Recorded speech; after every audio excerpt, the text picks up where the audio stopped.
Welcome back to Max Reaction. Hopefully you're having a great day, and we're learning some history today. And this is World War I, the Seminal Tragedy, the July Crisis. We've already reacted to the first two parts, you know, where they're talking about Germany, how they're a new country, they're strong, Europe's not treating them so well, empires are crumbling. Then part two, you know, the assassination, that happened that's going to change the world probably. Not probably, it definitely did. You know, there was attempts on the dude's life. Guess what? He lived, and then his taxi driver, not taxi driver, but driver, went down the wrong road and bop, pop, pop, dead. If it was me, I want out the country. You got people throwing bombs at me, trying to kill me, get me the heck out. And now we're on part 3, the July Crisis. So let's check it out. Let's see where this crisis leads us. I'm excited. This series is so good. This channel is so great. So definitely check them out. But for now, let's learn a little bit of history.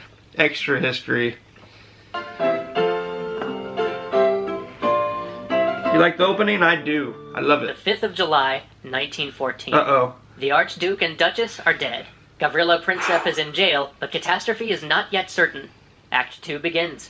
We open on an Austrian delegation arriving in Potsdam. It is now a week after the assassination of Franz Ferdinand. The Austrians want to take action. They want war with the Serbs, who they think are behind the group of ragged young men that actually pulled the trigger. But before they can have their war, they decide they must consult with their much stronger ally, the German Empire. So they send a delegation to Potsdam to meet with the Kaiser, Wilhelm II.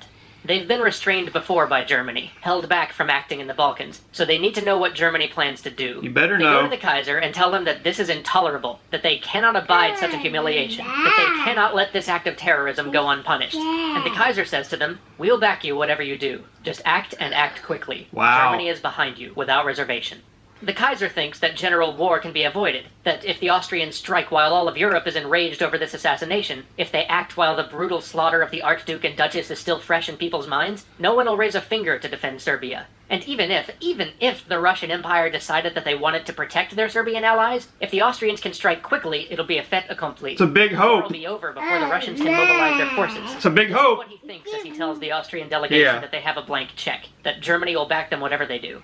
And then he goes on vacation, on a boat, for 3 weeks where he can't be reached. Probably shouldn't do that. Come home, German assurances in hand. But in Austria, there's disagreement. The Hungarian part of their empire initially objects to war. They hope that a peaceful solution might be found. But their voice is alone. Where were the other voices of reason, or the other arguments for peace? Dead on the streets of Sarajevo. The Archduke was perhaps the greatest defender of the Serbs in the empire, and so when moderation was called for, the parties for war simply had to point to his death and say, "He was their greatest friend, and look what they did to him. What do you think they're going to do to us?" And all arguments were quelled. So at last, the Hungarians relented on one condition, a condition that'll be important later. They felt like they had to. The Austro-Hungarian Empire would not annex a foot of Serbian land. And with that, the Austrians began drafting an ultimatum to Serbia. But this ultimatum is delayed by a chance for peace. Two men, rivals in the heart of Serbia, in Belgrade, the very capital in the center of this crisis, are two of the only men farsighted enough to see the clouds gathering on the edge of Europe. Yeah, it's gonna be bad. They are the ambassador from Austria and the ambassador from Russia to Serbia. It's gonna be bad. They both have come to the same conclusion about where this storm will end. So they plan to put aside their differences and meet to perhaps work out a plan for peace. On the 10th of July, the Russian ambassador arrives at the house of the ambassador from Austria-Hungary. The details are agreed to, the plan is set. All that's left is one final meeting to perhaps smooth out tensions. That's all you gotta do. World war. They That's talk, it. they take cigarettes, both sides are open, things are going well, and then wham! The Russian ambassador falls dead of a heart attack. Oh. Nothing signed, no war stopped. The Serbians blame the Austrians. Rumors circulate that they had the Russian ambassador assassinated, that the Austrian ambassador killed him in his own house. Worse still, this leaves the Russians without an ambassador in Serbia. As events begin to accelerate toward war, they have no diplomatic channel at the center of everything. No lines of communication. No eyes or ears on the ground. They have nobody with the experience, connections, or familiarity with Serbia that the former ambassador had to send out. And even if they did, it'd take weeks to get them appointed and shipped from Moscow to Sarajevo. Weeks they don't have. But with this last overture turning to catastrophe, the Austrians decide it's finally time to send their ultimatum. But they can't. Again, they delay. You see, President Poincaré, the leader of France, is going to Russia to meet with the Tsar, and the Austrians, ever nervous, decide that they can't send the ultimatum while their two greatest adversaries are meeting together in the same place. Probably not. It would never do. They could make decisions too quickly. Yeah. They could coordinate in ways they normally couldn't when they're 1,000 miles apart. So the Austrians delay. They wait until Poincaré is 100 miles out to sea before sending their ultimatum. But at last, on the 23rd of July, an ultimatum is sent, from the Austrians to the Serbs. The Serbs have 48 hours to agree to all points or face war. The ultimatum asks many things, but most of all, it asks that Austrian police be granted free rein to investigate the assassination on Serbian soil. This is impossible. To agree to such a thing is tantamount to giving up sovereignty. No nation would accept this. No. But that's alright, because the ultimatum is only a ruse anyway, a cover for what the Austrians really want. The Austrians want war. They want the ultimatum to be rejected, because they want to appear to the world as though they gave the Serbs a chance to avoid a conflict. They want to appear blame-free for the invasion they're planning. And here's where things begin to speed up.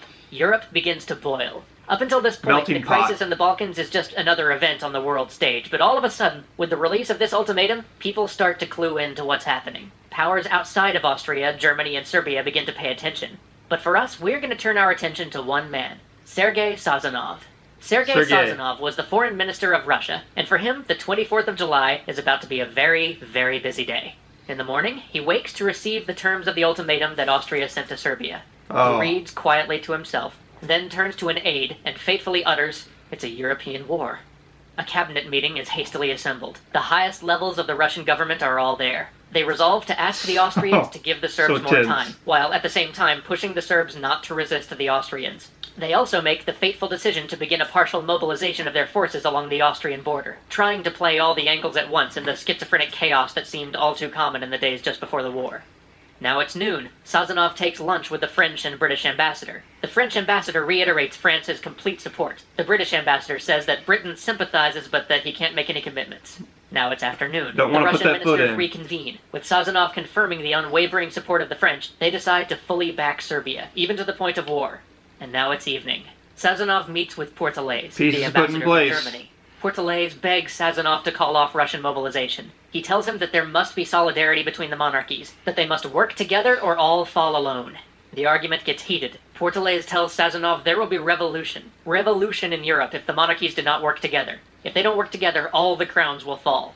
And he's right. Within 5 years, all the great monarchies of Europe, true monarchies, monarchies where the monarch was the head of state, would collapse. Within 5 years, the Ottoman Empire, the Austro-Hungarian Empire, the Russian Empire, and the German Empire would be no more. Their kings dispossessed, thousands of years of monarchical tradition burnt away in the fires of cataclysmic war. Should've listened. Then something tragic happens. It's one of those small tragedies that lines the path to the First World War. Those things that tear you up as you read about these events with perfect hindsight. It's one of those moments that almost makes this seem like a script, like a high drama constructed for the stage, until you realize how real it is. Real enough to wipe out a generation.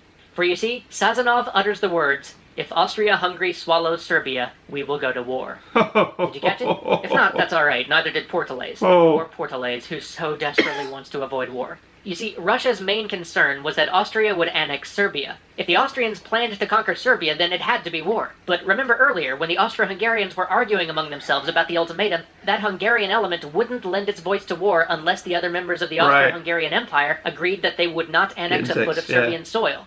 Well, nobody told Portalaise. He was the German ambassador, not the Austrian ambassador, and somehow the memo never got to him that the Austrians had no plans to actually take over Serbia. So, in their whole discussion, he never gets to communicate this to Sazonov. This may be one of the last moments where the world could have avoided this war. Last chance. Portalaise impassioned, begging for peace. Sazonov firmly stating the Russian case. The two diplomats meeting in the quiet St. Petersburg night. But the world hinges on small things. And in that gentle night, one of the last the world would know for years, the opportunity is missed. The hands of fate tighten around the neck of Europe. The next day, the Austrians reject demands that they extend the deadline. The Kaiser at last decides to return to Germany, and 2 minutes before the ultimatum expires, the Serbians send Austria their reply. But that's a story for next time. We'll see you then. So this episode, it's got really heated, really intense after the assassination. You know, some of them want to take revenge, others want peace, and the ambassador to Russia dies. Whether he died from a heart attack or got poisoned, who really knows? Do we really know? We don't, do we? I think that death's just important as the arch dying, getting assassinated. But that just shows you a little misinformation, information that doesn't get out, can change history, can change the world, and it does each and every day. Misinformation is a dangerous, dangerous, dangerous thing in this world. Dangerous. And that's what's so dangerous about media, and media becoming so big. You know, in certain countries, media pushes their views, you know, well, in all countries, media pushes their views. And it can change people's mind. It can set course to history, and that's what media corporations do. But this has nothing to do with media. This has to do with information that needed to be told to people that wasn't. Maybe they thought they knew and they didn't. And it's just a very, very dangerous thing for this world. My little man's passing out. It's nap time, ain't it? So we're gonna put him to make him take a nap, and we're gonna react to part 4 in a while. So if you liked my first three reactions to this series, there's a 4th one coming. Can't wait. And like I said before, let me know which series I should react to next.